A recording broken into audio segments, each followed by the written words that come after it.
Namaste, Suswagatam, and welcome to Virat Hindustan Sangam social media channels. Another Sunday and another edition of Gyan Ganga Words of Wisdom on our 4 social media channels.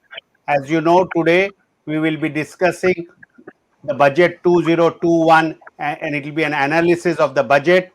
And what better team than two economists, Dr. Subramanian Swamy and Dr. Arvind Chaturvedi, who has also got a PhD in economics.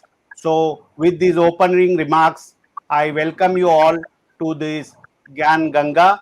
And as you know, we have Gyan Ganga on Saturdays, which is devoted to legal issues, where Professor Dr. Venkat Iyer takes us through the legal knowledge, and where Dr. Swamy also gives his expert comments. And Sunday we have our regular words of wisdom, Gyan Ganga, and today we'll be discussing the budget. So with these opening remarks, I thank my co-host, Professor Arvind Chaturvedi and Mr. Ramesh Swamy, and I also thank our technical team led by Ashish Shetty, Tejas from Pune, Ishwar Iyer from Navi Mumbai, Vishal Mehta from Mumbai, Swaminathan from Tamil Nadu, Chennai, and Rakesh Gadgi from Karnataka for their useful inputs and support for putting this program together. So, with this opening remarks, it's over to our president of Virat Hindustan Sangam, the founder president, Dr. Subramanian Swamy,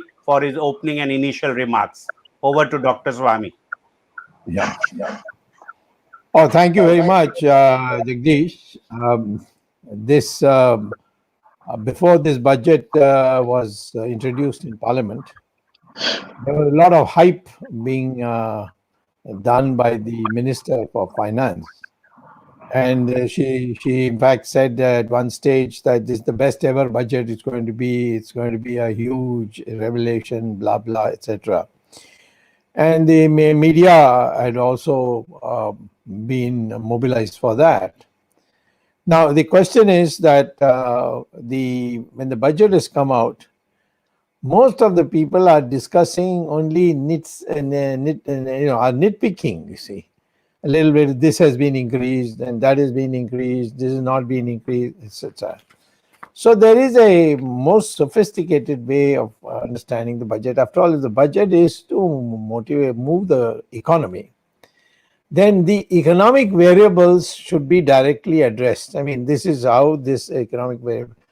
So we know that growth rate is dependent on the rate of investment and the productivity in which the way you use your capital, and that is dependent on the savings of the society, and that is dependent on their income level. It's all interconnected stuff.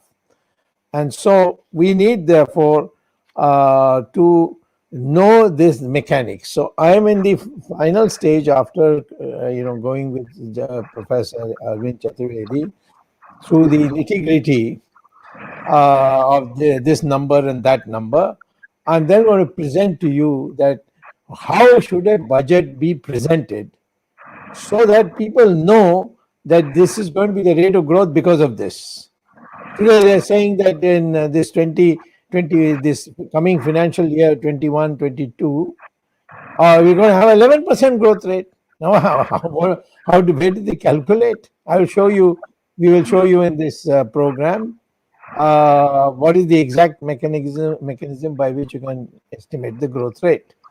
And if you apply that to the budget, then same numbers don't come, and I think the budget then is at fault. So now, in this hodgepodge that has been produced called the budget, with ad hoc measures, without a clearly stated policy framework, we would like to begin, Arvind and myself, by looking at what Nirmala Sitharaman has presented. I don't know whether she wrote the budget, by the way, because what I've been hearing is that the PMO and one or two officials did it, and she was asked to sign and she put her signature. It is possible. I mean, how do I know what really happened? But some of the PMO officials have been boasting that this wonderful budget is by us and all that. Well, they'll learn the hard way that this boast has come prematurely. Now, I will request Arvind to give us some of the numbers which have been put out and what do they actually show. Not that the heaven on earth has been created, and the best ever budget in 100 years. God knows, what that means. But let's hear from our Professor Chaturvedi, who has been through the tooth comb with the budget documents. And he's also from IIT Delhi. He's got his PhD from IIT Delhi, but only after I had left IIT Delhi, so he didn't have much problems. So let's hear from Arvind Chaturvedi about the budget that has been presented, and then I will take over and say how the budget should have been presented, what should have been the important variables, and how it can promote economic growth. Over to you, Chaturvedi. Thank you, Dr. Swamy. Namaskar, viewers. First of all, as Dr. Swamy said, there was a big hype before the budget. And since this budget was coming after pandemic and serious dent to the economy, we were all expecting that, something miraculous will be done in this budget. And the media has also raised the hype about the budget. And we were expecting something great will happen. Now, let me first tell you what has been the immediate reaction of the people. Of course, people say that Sensex has gone up. On the day one of the budget presentation on 1st of February, the Sensex went up, and then media also compared that what happened on the day one when Manmohan Singh presented the budget or so-and-so presented the budget, how much was the... So Sensex actually has nothing to do with the budget figures or budget presentation, but maybe this is just a sentiment. And when the opinion poll was conducted by different newspapers and television channels, we found that people are not accepting it as they were projected to be in the beginning. And as you can see here, it has lost the confidence of the middle class. That is the first thing. And when we come to the middle class, the first thing that we look at the budget is whether the middle class has been given some kind of attention in terms of maybe income tax or whatever. Some lip service has been done for the middle class, certainly. But you see, one very important thing is even the employees' provident fund. It is first time in the history of provident fund that provident fund has been taxed. If your contribution is more than 2.5 lakhs per year, that means including, you see, a lot of people, in order to save the money, they go for voluntary provident fund saving also, because they think that it will get 7%, 8% return. But it has been taxed now. More than 2.5 lakhs contribution every year, this will be taxed. So this is first thing, first blow to the high salaried people who go in for savings, number one. Number two, as you see, there's no effect on the middle class as far as the income slabs are concerned. No changes have been made. But when I say lip service is that you have freedom of 3 years. That means nobody will question you before 3 years what you did. So instead of 6 years, the income tax now it has been reduced to 3 years. So these are some of the things. One major contradiction also I found in at least two areas. One contradiction I found was in Manrega. Manrega, as we all know, that during the pandemic, extra allocation was done basically to create jobs because the workers were going back to the villages and they needed some income. And now the budget allocation for Manrega has been reduced, while the objective says that they are going to increase from 100 days, which is minimum 100 days right now, to 150 days. So this is contradictory. Second, I've also found in education, because I'm related to education, new education policy was announced by the education minister last year. And they also said there will be higher education commission and enrollment ratio will increase, this, that. But we found that even in the education, allocation has been reduced by roughly around 6,000 crores. Maybe from 99,000 crores, it has come to approximately 93,000 crores. Now, one major announcement which has been made, there's a lot of allocation for health. And they also claim that 135% rise in the health allocation. Actually, it is not so. If you look at the budget allocation percentage of the total outlay, the health has gone down.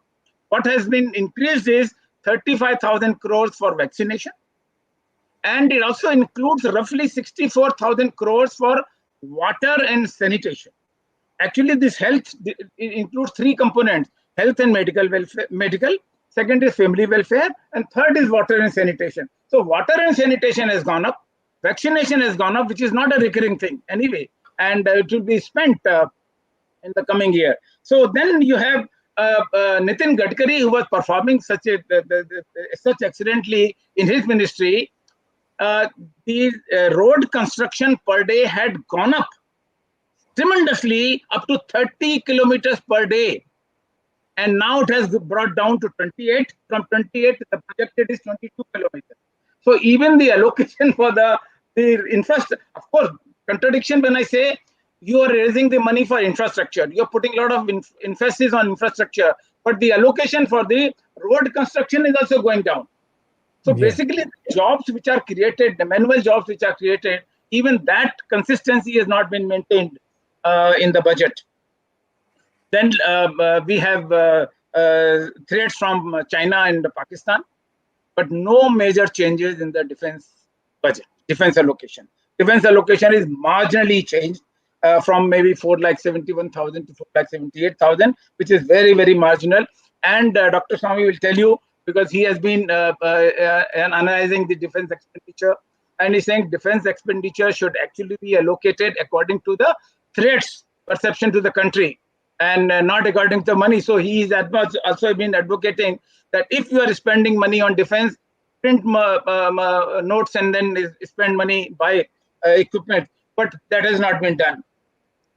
Of course, the fiscal deficit has been maintained at 6.8% projected, but we have seen in the last year it had gone up to 9.5%. Of course, you may also they also say that it was because of pandemic, a lot of money was spent for the welfare of the people in this case.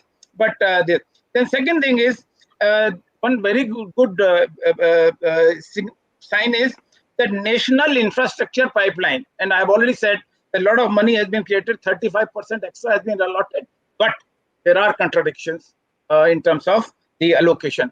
When we come to the GDP growth, Dr. Swamy has written in his book Reset, and also has been saying time and again for last 3.5 years that, in fact 4.5 years, that the GDP is going down. In fact, he get projected even in 2015 that there is a threat, the income is going to go down. And if you look at this graph, which is being shared with you, the GDP has gone down.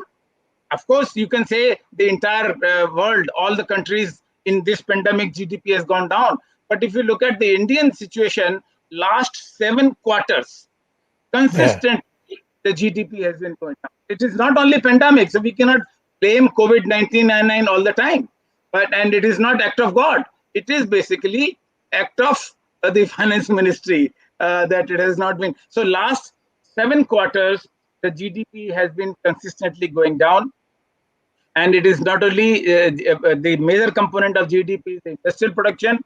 The shared graph also shows you that even the index of industrial production has been going down. And of course, we now claim that we have a V-shaped recovery. But of course, there are some economists who also claim, is it V-shape or K-shape or X-shape or W-shape? There are several shapes of the recovery all over the world. But we are, of course, claiming that V-shape is going down.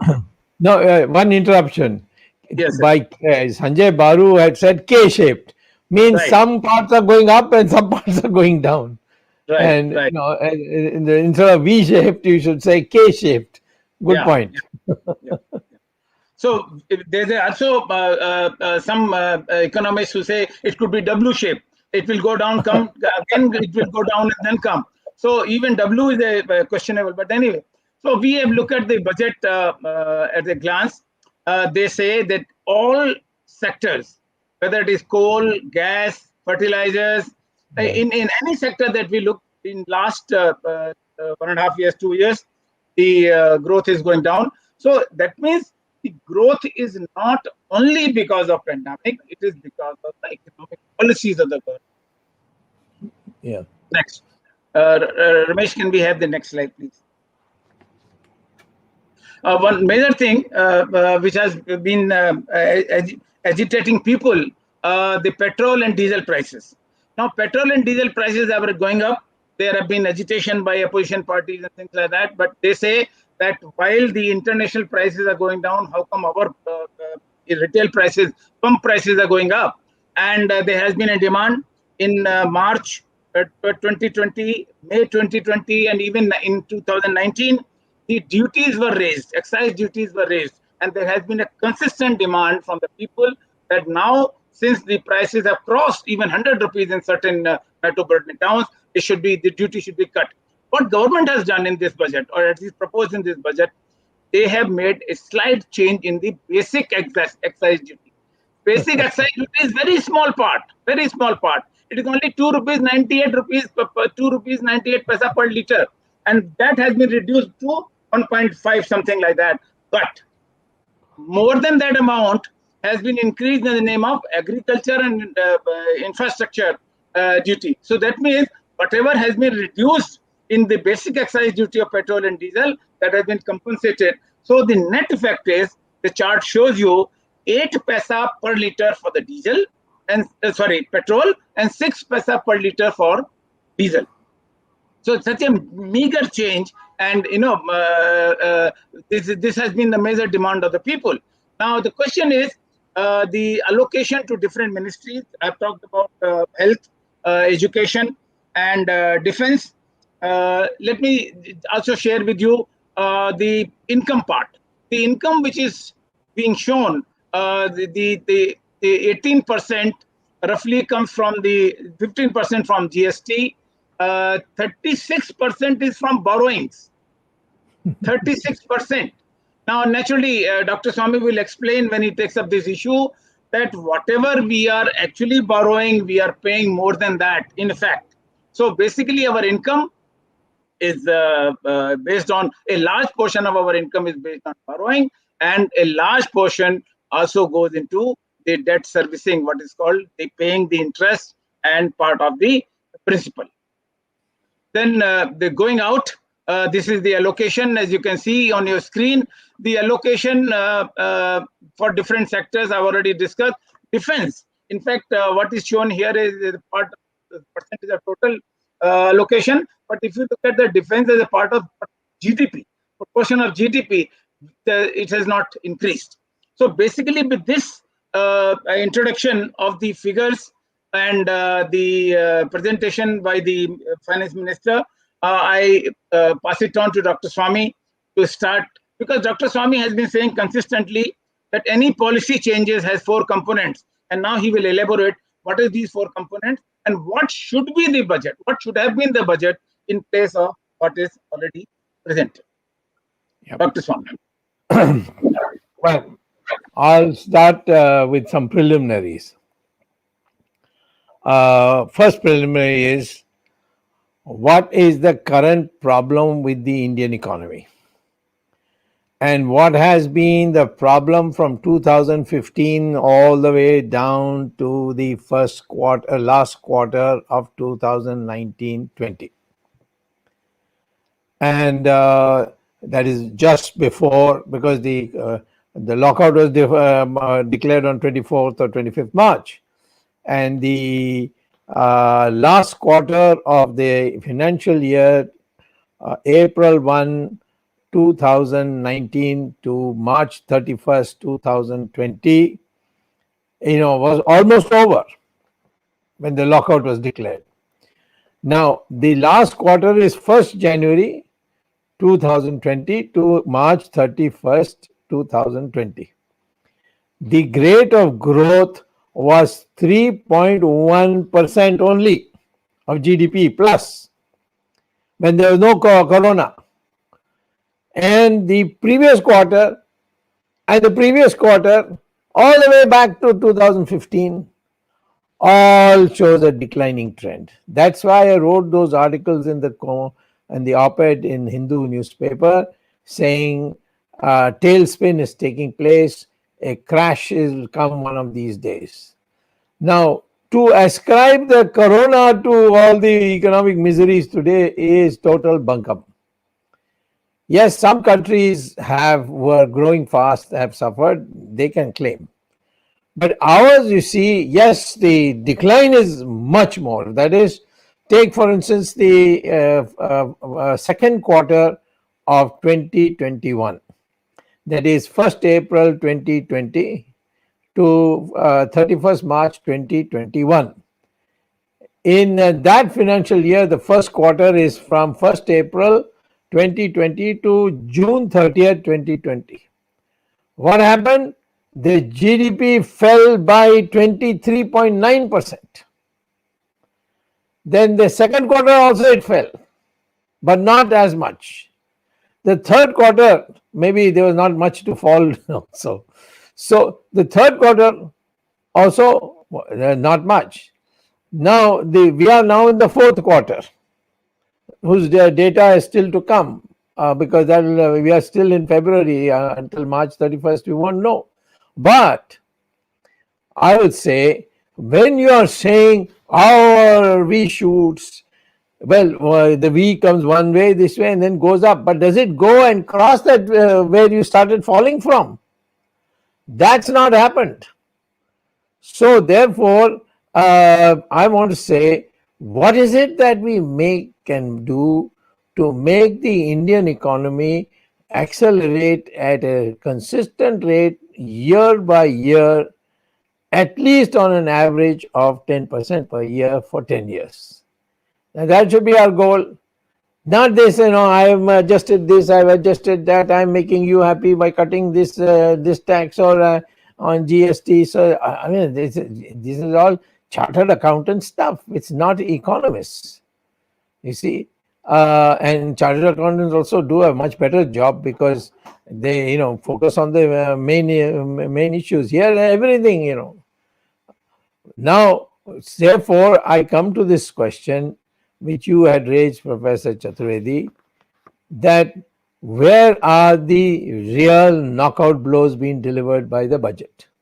Why is it that Times of India, relying on some IANS survey, says that the middle class is unhappy? Why is it that the India Today's latest issue says the middle class are unhappy? Why is it that the middle class are saying everywhere, when they meet me, that what is this? Why don't you take over finance ministry? I said, I can't. It is easier for me to take over prime minister's position than finance ministry, because I know that this is not in the cards. So don't raise these questions. Just ask me what you want.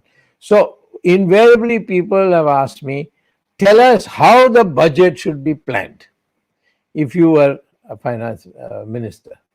Now, I would say here I would like to draw the way forward chart must be before all the audience.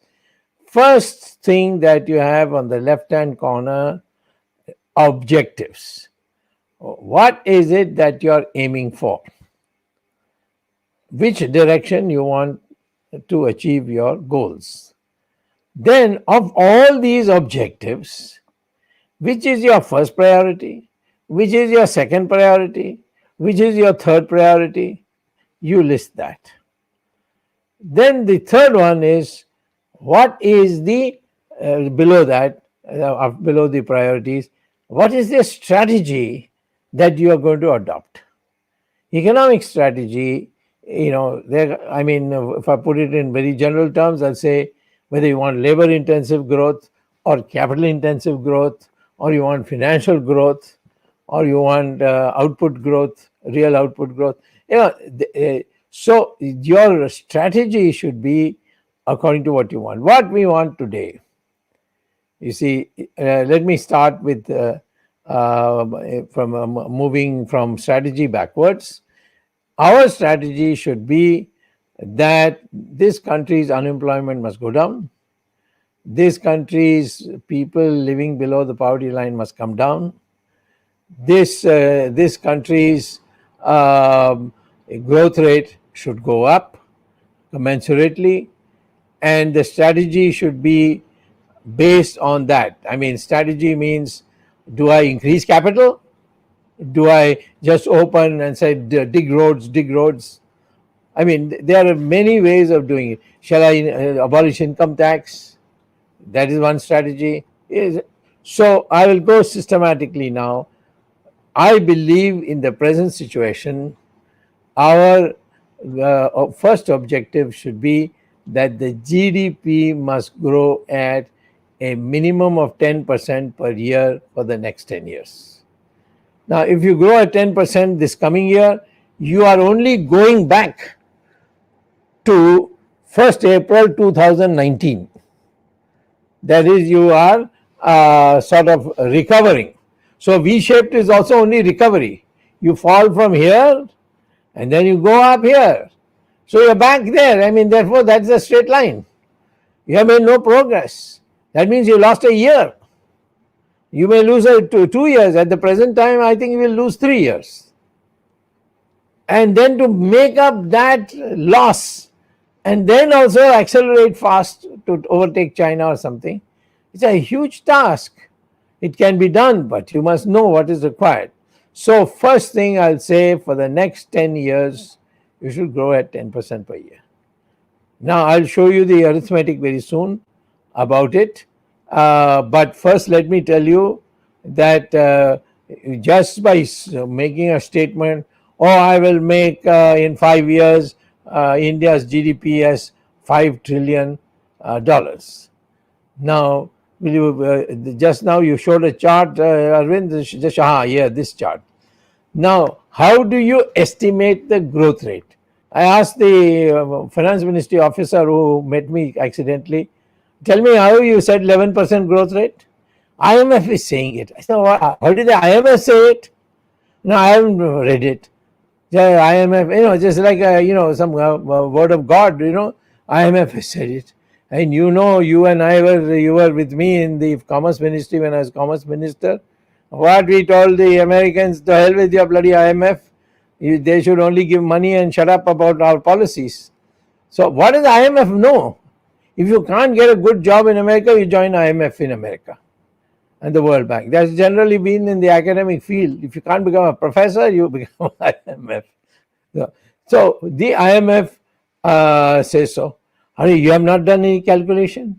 He said, oh, it's a very complicated. It's not a complicated calculation. Growth rate of GDP is equal to total investment in the country. Investment in a particular year, which means the increase in capital stock. Every year you invest, it goes on adding. So there's a capital stock. So the addition to capital stock is written as delta K. Okay. Now, if you divide that by GDP, you get is what is called as the rate of investment. The total financial investment divided by GDP is given the term rate of investment. India's rate of investment in 2015 was 36%. It has declined before the corona to 28%. So the numerator has gone down. So no wonder, therefore the growth rate also gone down. So how do you get the growth rate? Take the total investment in rupees divided by GDP in rupees, which I've called Q here, and then divide that by what I call as the incremental capital output ratio, which is measured as the increase in capital and the increase in production physically. So it's written there delta K and delta Q. And you can see that if I simplified it, delta K will cancel with the numerator delta K. If you know a little algebra, you will understand. I'm not saying that everybody in the finance ministry or in the Sonia Gandhi family understands all this, but delta K, they cancel. So what is left? GDP in the denominator and delta Q in the numerator, because this numerator will go up and come where the total investment is there. So delta Q divided by Q means increase in GDP divided by the base in GDP. That is the growth rate. Okay, but I have put it in this way because I want to show two policy things which are immediately become clear.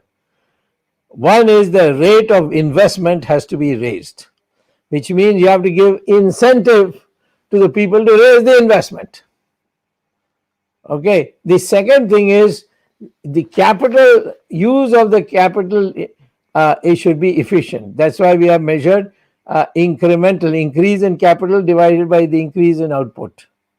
You see, and that means that will tell you how much output you are generating for $1, 1 rupee of additional capital. So it's a measure of efficiency.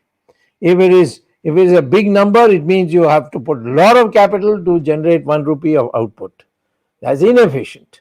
So this is an inefficient. So if there is efficiency, if you improve the efficiency in the use of your capital, and you raise your rate of savings, which including with the FDI becomes the rate of investment, or the loans you get from the bank, you add to the savings, you will get the rate of investment. So either you raise the investment very high, or you improve the efficiency in the use of capital, which means that the incremental capital output ratio will go down. And therefore, if the denominator goes down, then the growth rate of GDP will go up. So this is the way to calculate. It's a very simple way. Of course, there's a very sophisticated calculus method also, but I'm not using it. Similarly, the other, can you have the chart back again, Arvind? That just went off the air. It doesn't matter. I can, yeah. Now, why I told that Modi doesn't know economics is when he said in May of 2019 that I will double GDP to $5 trillion. And at the time he said it, the GDP was $2.5 trillion. So 2.5 to 5 means in 5 years, doubling. I have produced a formula which is widely known. I mean, I discovered it and raked it up. Now everybody's using it. That if you want to know how many years are required to double GDP, then the formula is 72 divided by the growth rate. So if you go at 10% per year, then 72 divided by 10, you get what? 7.2. 7.2 years you require to double the GDP. Or you can put it the other way around. Bring growth rate up and bring number of years down to the denominator. So you'll get the rate of growth of GDP is equal to 72 divided by the number of years to double GDP. Number of years to double GDP according to Narendra Modi is 5 years. 72 is fixed number. 72 divided by 5 is the rate of growth required for achieving doubling in 5 years. So 72 divided by 5 is what? 14.4? Am I right? 14.4? Yes. Yes. 14.4. So Mr. Modi was promising us a 14.4% per year growth rate when he had not even achieved 4% earlier. And by the end of this, the first year's quarter, it had gone to 3%. So how are we going to make it push it up to 14.4%? That's what I want to know. So if he had known economics, then he would not have said this, I will double GDP. He even said in 2018 that I will double agricultural output by 2022. So which means what? 72 divided by 4 years is how many? 118. Right? No. Yeah, no. 332. So for 430 is 18% growth rate. So 18% growth rate in agriculture. Why does he say? I mean, obviously, either he has got semi-literates in the PMO, or they are too scared to tell him the truth. There are economic advisors who claim they have PhDs, but why couldn't they write a letter to the PM? I've written a letter to the PM and saying this is not possible. These are the, but I mean, that doesn't make much difference. So let's see the next chart. So the question is, if you want a growth rate of 10% per year, you have to, if you can't improve the efficiency in the use of capital, let's say you can keep it fixed at 3.5, and then the rate of savings by giving what? By changing your policy. No income tax. People will save. Raise the rate of fixed deposit for ordinary people. It's presently 6%. Raise it to 9%. People will go and put money in. So you can use that money as your savings, as your investment. So raise the investment, improve your capital efficiency by giving, liberal, tax deductions for the corporates, and then for the consumers, abolish income tax so that they will have money to save and consume more also. That will increase the demand. So, and then you reduce, you increase the rate at which the fixed deposits are maintained in the bank. So people will go put money, and reduce the rate of interest at which you charge for loans. The prime then lending rate is 12%. You reduce it to 9%. Then people will want to invest. Of course, then you have to catch people so that they don't, like Neeraj Modi or Nirav Modi and Malviya, etc., run away after taking all the money and disappearing. Or you have some magic like Mr. Adani, that you can go on taking loans and still more loans will be given. So all these I have put in the solution. But before that, I was shocked to see that $1.7 trillion has been budgeted for what? For which is not there in the picture, but I'll tell you what. For disinvestment. BPCL or Air India. Air India, of course, they'll never be able to do it because I'll go to court and it's a real stinking thing. It's to say privatization is good. We want market commerce, but airline industry has a lot of private enterprise. Some of them are illegal, but they are private. Air Asia is private, but is illegal. Vistara is illegal, but it is a private sector. Jet Air was in private sector. It is closed down. So it's not only public sector that closes down, private sector also closes down. However, Modi Luft, there was one passenger airline called East West Airlines, Modi Luft, they all disappeared. So, to blame Air India because it is public sector, it just shows a utter lack of knowledge or utter crassness in the readiness to get Mr. Tata his Air India. It's not going to happen. But this kind of daydreaming. Last year, how much was the disinvestment? Only 30,000. This year is Corona. And how much the Air India has been used for lifting up people, bringing them, so on. The most valorous airlines has turned out to be Air India. They have, under very adverse circumstances, flown to Britain. They have flown to so many places where people don't dare to go because of Corona. So, $1.7 trillion budgeted. Rupees budgeted for disinvestment. Oh, totally unrealistic. Like that, there are plenty of unrealistic stuff. But the solution is for resource mobilization. So, first let me just review it before we terminate it. I have for further questions. Number one, objective. You want poverty to go. You want unemployment to go. Then your objective should be achieving a 10% growth rate for 10 years.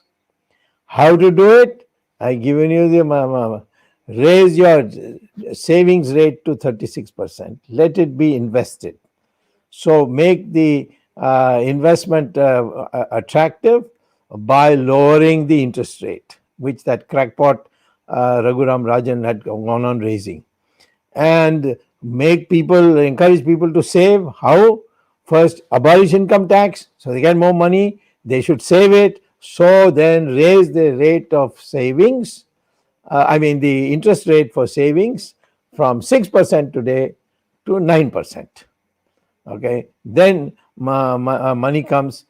Then if you want to build a road, Nitin Gadkari is there's no need to cut his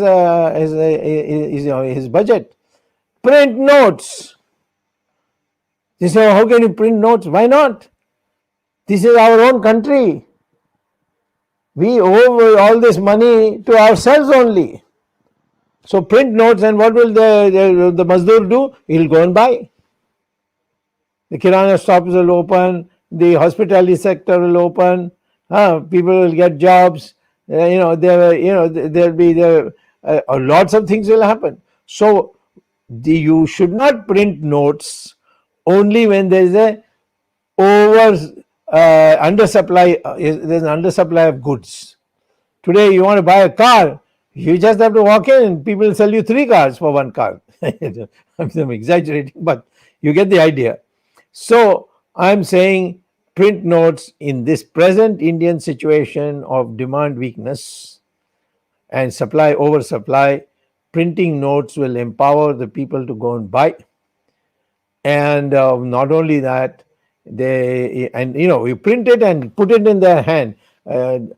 Trump is gone, but one good thing he did was he sent, I think Ramesh will confirm this, he used to send checks to people in their bank account because everything was closed down, so they had to somehow eat.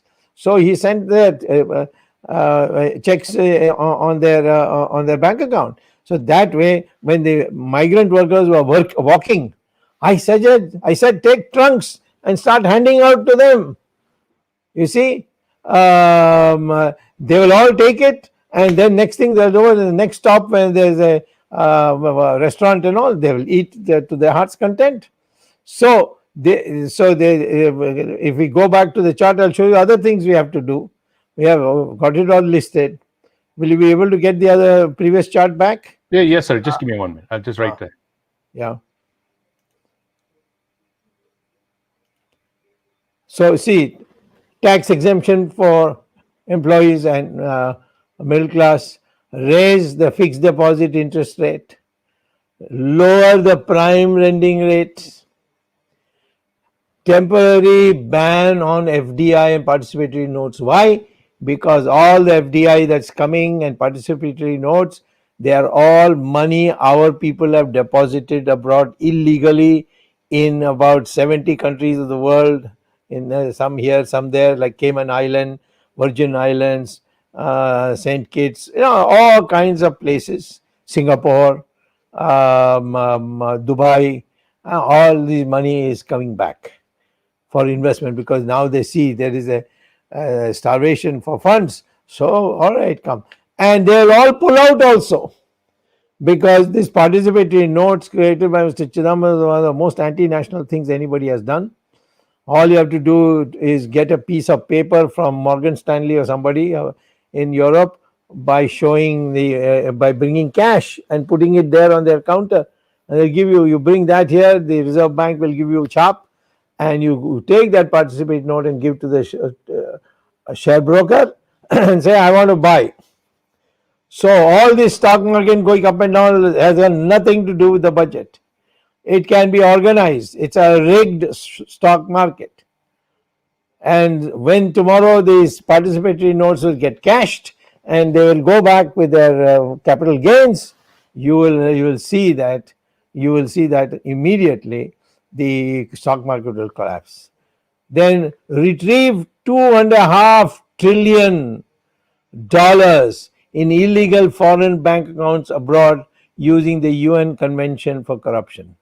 Many countries have used that UN convention. Egypt used it for their Mubarak, Gaddafi, Libya, Marcos, Philippines, a number of countries. What do you have to do? You have to declare all the money held by Indians in the following 70 countries where the banking is done without identification, without anything. They are secret. It's called secret banking. declare them as nationalized, all that money.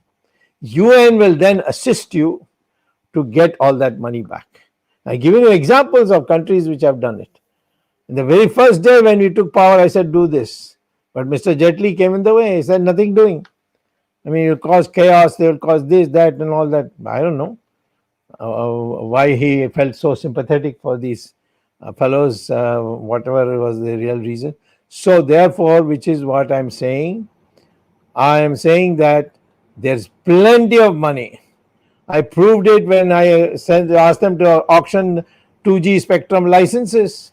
Now every year you get 3G, 4G, 5G, 6G. It'll go on. You will go on getting coal blocks. There's no shortage of resources. There are ways of getting it. So if these are the ways, objectives clearly state. I state my objectives that there should be full employment and price stability, and poverty should be reduced. For that, we need 10% growth rate.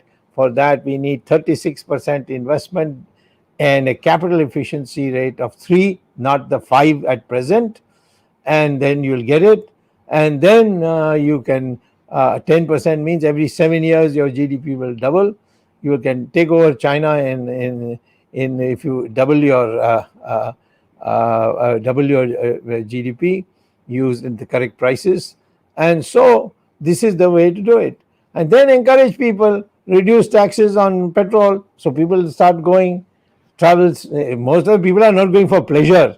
They are going for they are going and selling goods here and there.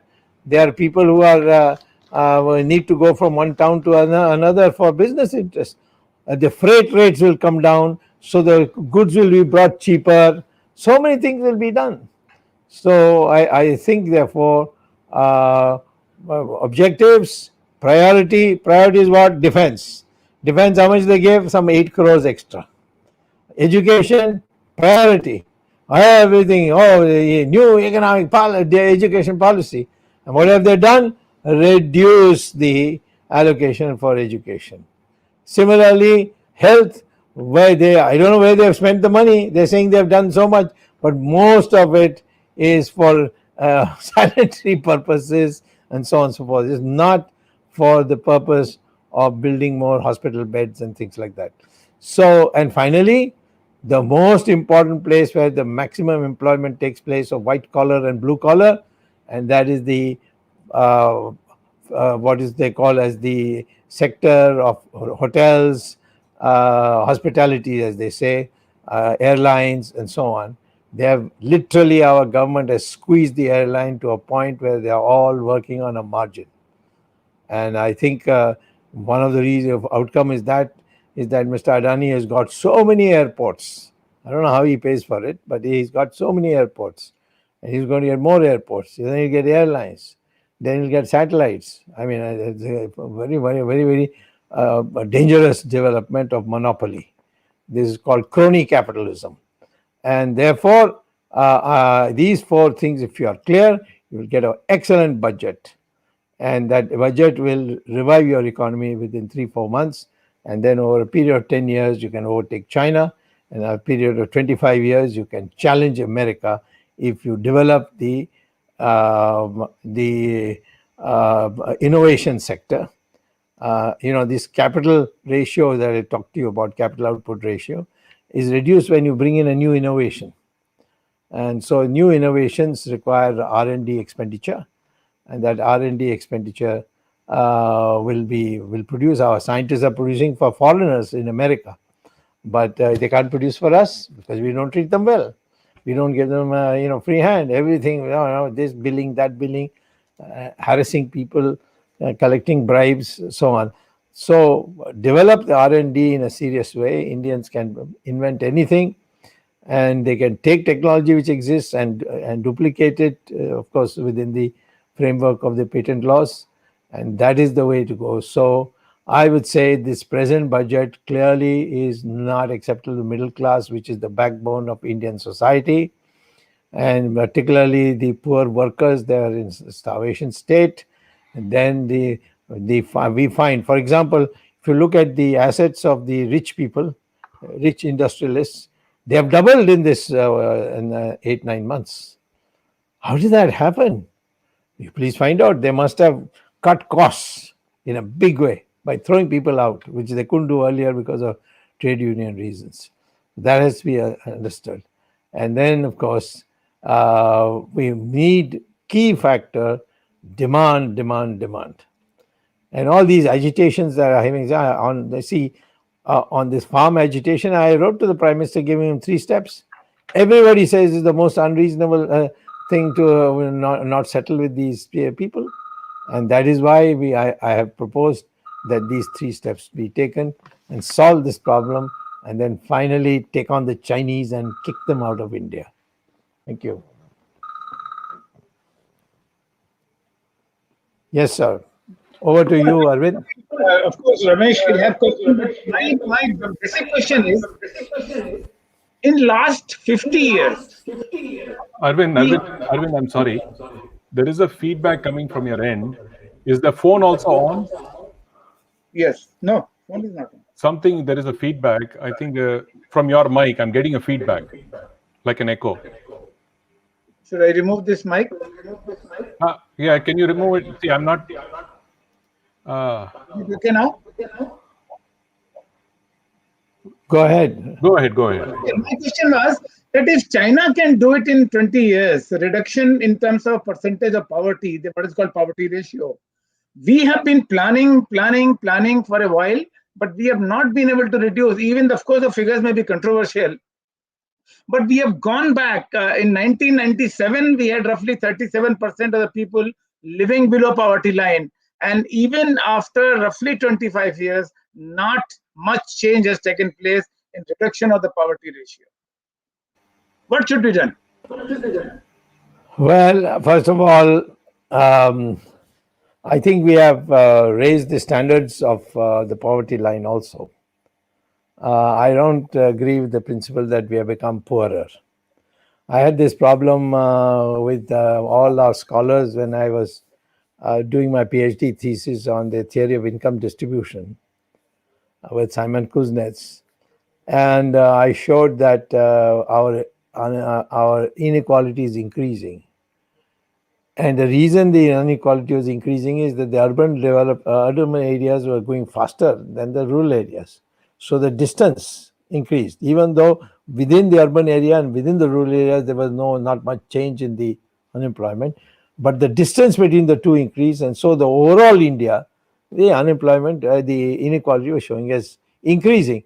And I was abused left, right, and center. That I'm I'm an American agent, the usual stuff, these semi-literates, which unfortunately even our BJP fake ID tweets have also started imitating. So, but in the end, it turned out to be true. Today, I can tell you that the number of people below the poverty line could not be more than 21-22%, according to my calculations. We are less poor than before, but we are more miserable than before because of what has happened in the way we have created problems for the people. You confuse them with GST, demonetization, all these idiotic tax requirements. Every little thing, I will get a SMS saying, please send your Aadhaar card, or you must quote the Aadhaar card. All kinds of restrictions. Free the people and let them earn well. They'll pay taxes. If you don't treat them well, they will not even pay the taxes they are willing to pay.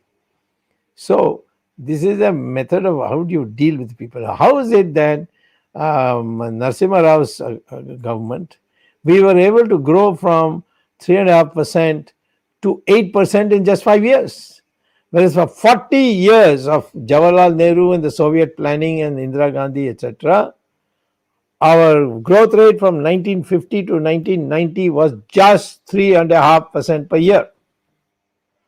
Flat. They called it the Hindu rate of growth. Can you imagine what bigger insult there can be? In just 5 years, we changed it to 8%. India can grow easily at 10%. I can say even 12% is possible. All you have to do is make your capital use efficient, and then you will have it. You see, therefore, I think we must understand that we cannot today act as if the people we are we are some kind of a upper class people who have to inform the poor people this is all you'll get. We must be dedicated to these people who have suffered so much in this corona, and we have done well because our people are resilient. Plus, we have a very good health minister, Harshvardhan, who's devoted almost 15, 16 hours a day to this issue. So now we should build on it and inspire the people by rewarding their good hard work. Dr. Swamy, here is a question from one of the viewers. Ah. Even though it's necessarily not directly related to the budget, but it has an impact overall. Yes. So, from an NPA perspective, your comments on how... Yes. I've got court cases filed in it. Right. What is this NPA case? The Reserve Bank is washing its hand out. Every bank in India has every bank in India which has these problems has two nominees of the Reserve Bank on it who have signed every loan. So how can the Reserve Bank be exempt? This is all one of this crony capitalism part. Take the money and run abroad. We are not able to bring back any of them because those countries also know that we are not serious on wanting them back. So I think these NPAs and all can be solved in no time. And the only problem is that the people who are cheating you, they should not think that, well, if I give a little on the side, I can do what I like in India. So I have actually two questions. The first one is more related to the GST part. Now, when the Prime Minister, Mr. Modi, said we have to be proud that there is one nation, one tax, when he announced it. Now there are 6 taxes. Why are they adding cess to keep on? What is cess? Is just another tax. Why you keep adding cess to already the existing GSTs? I don't get that part. First of all, do you know that when Mr. Modi was Chief Minister, he actually wrote to the center, I will not implement GST in my state. Did you know that? Yes. Yeah. What changed his mind? Why did they make that computer facility called the GSTN majority owned by private sector and couldn't produce a program that enforces ditched us? And ultimately, after 2 years of getting gullies, the Prime Minister, not from the Prime Minister, but from all his chelas, Prime Minister did exactly what I said should be done. That should be part of the government. We have the machinery to produce a software. And then third thing, you said one tax, one place. But we have got 6 taxes now. We got all kinds of gradations. So I would suggest they scrap GST, abolish income tax, and reduce the number of excise taxes, taxed commodities, to a bare minimum of 22, which will give you 90% of that excise revenue. Of course, sales tax, simplify it, but a flat sales tax. The economy itself, by generating itself, will generate more money for you than you will get by squeezing the necks of the people of India. The one last point, Dr. Swamy, the COVID relief package announced 6 months ago or 8 months ago. Was it 21 lakh crores to that effect? Something like that, they said. Not even one word of that being mentioned in the budget. Amazing for the size of the quantity. Not even one word of that. What happened to that is mentioned in the budget. Yeah, you know that Pfizer has withdrawn its application. Correct. Do you know that in the last 1 month of immunization, there have been 11 deaths. On only the Oxford, right? The Oxford vaccine. Yes, all due to Oxford. I think maybe 10 out of 11. I'm asking my committee to get the real full facts. Why? and their Oxford thing is having trouble with Europe just now. Why did we rush it? In fact, the one that was ready, we didn't announce it till that's what everybody says, because it created a furor, and it created a very bad feeling about Atmanirbhar Bharat. So I'm grateful to the Prime Minister that he ordered the re-meeting of the committee and got it cleared. Dr. Swamy, there's a question from the viewer that they want to know how can the lending and saving rate be the same? As you Why? have What's been, wrong with it? no, Why? they want to ask the saving rate No, is I mean you are saying that the lending rate should be more than the lending. If you give a loan, then the lending rate should be higher than if they deposited the money in your bank.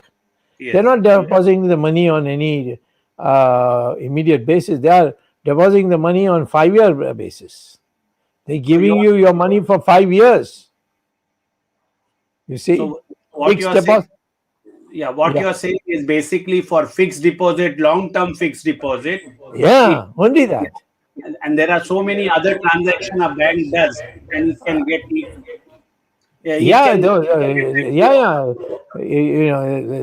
you put in a savings account, you can draw the money anytime, but you will get 6% that will continue. But you want a short supply for 5 years of money, so you tell them, I'll give you 9%. This will And satisfy people, everyone who have raised this question. Okay, good. Okay, Well, Arvind. that's it from Arvind. Yeah, you want to conclude? Dr. Swamy, my last question is about the education. We have been saying that Kothari Commission, you mentioned about 40 years, 50 years back, the 6% should be the investment. 6% of the GDP should go to the education. Now, even if with the state expenditure, the education is a concurrent subject, education being central, state both, put together, we have roughly around 6%. But should it be increased by the central government in education? Because we are talking about higher enrollment and compulsory primary education, Sarv Shiksha Abhiyan, education for all by 2020 and all that. Listen, I don't know what these people are sloganeering, but I will say the central budget goes for making universities, IITs, and things like that. And they should have 6%. The primary school, secondary school, some colleges, which the states do. I think whatever allocation is there, it can be done. Or you can do one thing more. You can say that the fees that they charge should be automatically cleared by banks on a bond, that as soon as you graduate and start earning, you will start repaying. So there are ways of doing it, but the real reason why I want the budget of the central government to be fixed at 6%, which is right now, I think 1.5% or 2%. Arvind might know the exact number, but is that this country needs R&D, innovation. If you put more capital and more labor, you run into the law of diminishing returns. Right. You go on a curve which starts bending. So instead of going on a curve bending by increasing labor and increasing capital, you jump from curve to curve. How can you jump? Innovation. The British brought locomotives. What a jump they got in their growth rate. The Americans brought in wireless and electronics and telephones and jet engines and finally the internet. No wonder the Americans are the richest in the world. India is in a position to do it. We fight over water, desalinate seawater. You see, we fight over electricity, There's 60% of the world's thorium is in our sands, the coast of it. Now use that to generate power. You can generate so much power that you can give it to all our neighbors also, and to all Indians free. You're not thinking about it. Or even a mundane thing of linking deficit rivers with the surplus rivers. You have been advocating this for a number of years, more than 20 years. Yeah. In fact, So you had this is- suggested a linking of southern rivers and preparing a grid so that the Yes. water can be shared. That's right. That's right. Now, if you are all the time afraid that somebody is smarter than you, then of course you will never, adopt all this. And you have chamchas to tell you are God, and this fellow is just a rat. This kind of brainwashing that goes on in our Indian politics is terrible. Dr. Swamy, before we end, there's a question on what should be the fuel petrol price in India. At present, not 1 rupee more than 40 rupees. And I can give the calculation to anybody who wants it. I mean, right from the refinery, the cost of the crude from abroad, the cost of refinery, then taking by trucks to the petrol pump. Petrol pump gets a commission plus some taxes. They cannot exceed 40 rupees. This is exploitation that is going on. I would call it a criminal exploitation. To charge 95 rupees, I'm told it's 95 rupees. What is this? I mean, this is such a large country, should be having people going up and down at cheap rates. You haven't done it. And you have an airline, they can't, they pay international prices, our airline fuels. Surprising. So what you're saying is if the government reduces the excise duties, what Yes. will be the government's loss due to excise collection? It will be compensated by the more economic activities. Absolutely. More economic activity, buying more petrol also. Yeah. Yeah. First of all, let us know what the cost is. Even now, the cost will be not more than 32, 33 rupees. I'm allowing for 6, 7 rupees profit anyway. Yes. If I don't understand. You see, to generate an economy, what is this? What do you got a printing press for? Now the Pakistanis are giving you counterfeit notes. That is going around the country.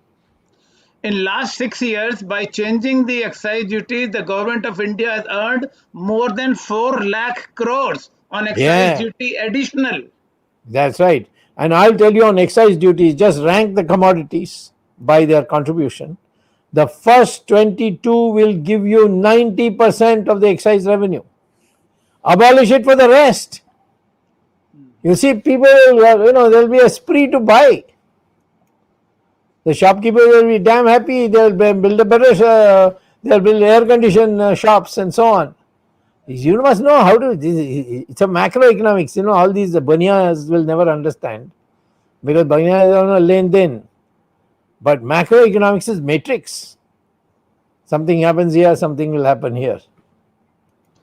All interconnected. Dr. Swamy, we cannot only blame the BJP government in the center, but there are state government which charge hefty VAT, value added tax. In Delhi, for example, it is 30% VAT on petrol and 16 and 16.75% VAT on diesel. Well, the thing is that's because the sales tax power is with the government. Well, you got GST now. How can they do that? When Manohar Parrikar was Goa chief minister, he was the first chief minister to reduce VAT to minimum. I know. He was a genius, and we lost him for nothing. I mean, I'm very sad that we lost him.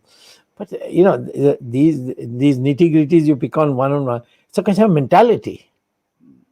Everything is, how can you do it by some shortcut and buy time? And then, of course, you use the media to give you praise, and anyone else who says that must be a Chinese agent. So that will only bring the country down. It's a very famous saying, Dr. Swamy, that you lose the forest for the trees. You're so focused only losing the forest for the trees, so micro focused in no Yes. apparent reason from a larger perspective. Micro is fine at a house level also they can do, but not. That's right. Dr. Swamy, there's one interesting question. I'm just going to put it up on the screen. So if I can read it out, it says, Yes. how can the government increase the people's marginal propensity to consume? And what is the take on falling capital adequacy ratio of the government and many private banks? The second part is anyway, it's a part. It could become a part of your pill, but anyway, the first part. No. Marginal propensity to consume. Why should I raise it? I mean, people are going to spend more money, right? I mean, you make taxes. You give money easily, they'll spend it. I say. Right. I mean, it's only because they are scrimping and saving. Tomorrow there might be a worse situation. 3 members of my family get corona. How will I afford it? It's 1.5 lakh at the very minimum per person. So they're getting tight-fisted. You put money in. You say that any corona treatment is free. The state will pay.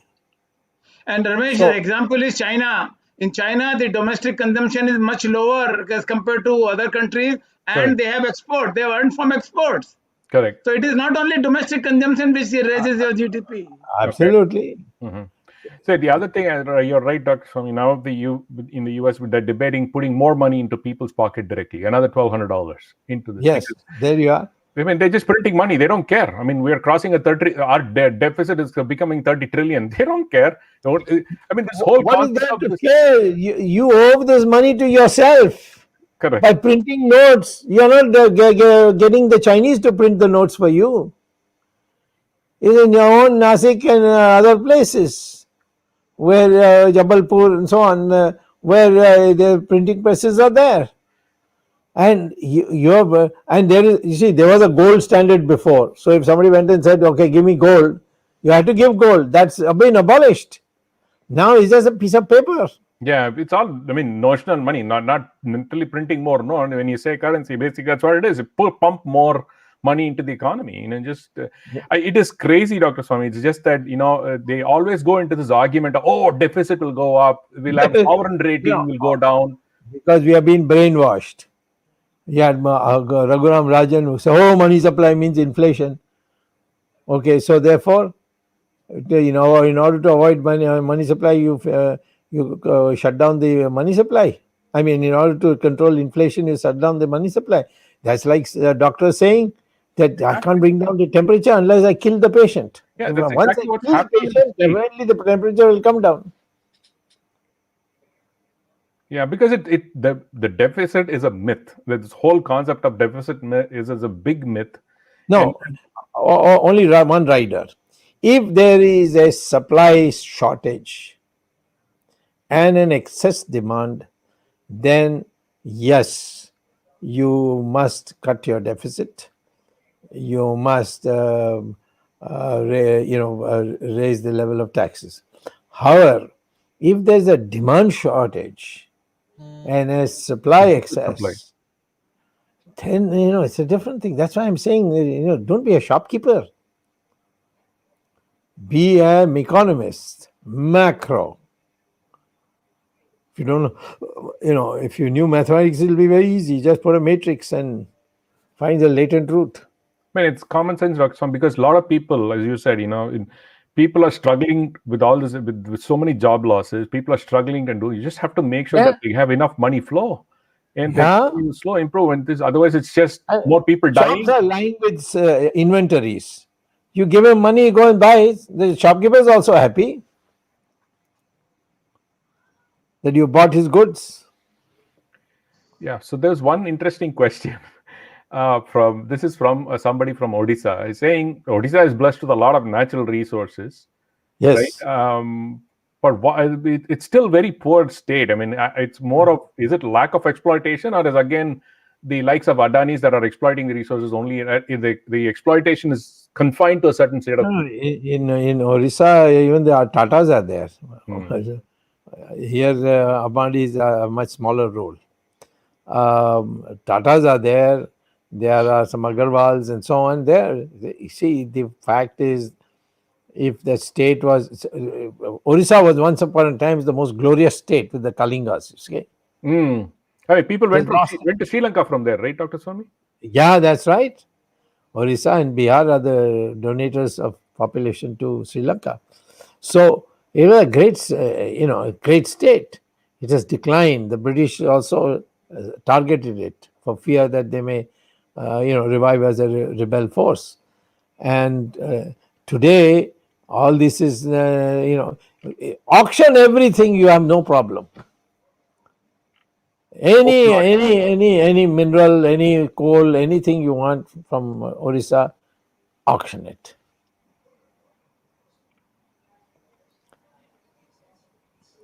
Okay, Arvindji, you can conclude. Dr. Swamy, before we wind up, let me just tell you, we started this program with the figure from survey from IANS about the dissatisfaction among the people.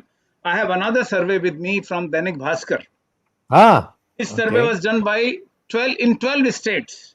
12 states, and they say the question was Hindi mein, kya aap budget se santusht hain? The average 54% say they are not satisfied, number one. Number two, kya aap par महंगाई की मार पड़ेगी? 72% feel that they will be affected by the price rise. महंगाई की मार 72% लोग कह रहे हैं. In fact, some of the states it goes up to 90%. So there you are. I mean, we make policies for the people. And if people are not happy, people are not satisfied, what kind of policies are we making? I mean, journalists are satisfied. The journalists are satisfied, and the illegal, this rigged market in stock markets, they are satisfied, and they, you can't argue. It's in the papers. Wonderful, Renaissance. And then you have all these nautankis that are taking place. So I think people are just get cowed. But if you ask them secretly, they will tell you, I know it. The moment I saw the budget, I knew. I told you at that time itself, I came on NewsX. At that time, it was not even fashionable to say so. Yes. Thank you. Thank you very much, Dr. Swamy. I mean, budget is a subject which has so many different dimensions, and every dimension can be separately discussed. And who better than you to discuss the budget? In fact, we remember in 70s, there used to be Nani Palkiwala who used to discuss this budget every year, and people used to, crowd to listen to him. But your advice to the government. One difference between me and Palkiwala. Palkiwala never spoke on macroeconomics. Right. He is basically, a businessman in that sense. He was a fine lawyer. But like you, he was also advocate of free economy, free market. Yeah, that's okay. That is what the party aligned with. But as far as budget analysis, it was mainly that you have raised this, you have raised that. Then this is not proper. Not a macroeconomic analysis like we have done. No, that's what I said. Who better than you? Who better than you can advise the government? You have actually given almost a blueprint for how to raise resources. And in fact, even if one of your suggestions are accepted by the government, I'm sure the coffers will go up and the income will improve. This government, they will not, because they are more afraid of what I will do once I get into position. Okay, I can't help their insecurity, but what can I do? I had no problem with Narasimha Rao. I had no problem with Chandrasekhar. I had no problem with Moraji Desai. I don't know why these people have a problem with me. Thank you, Dr. Swamy.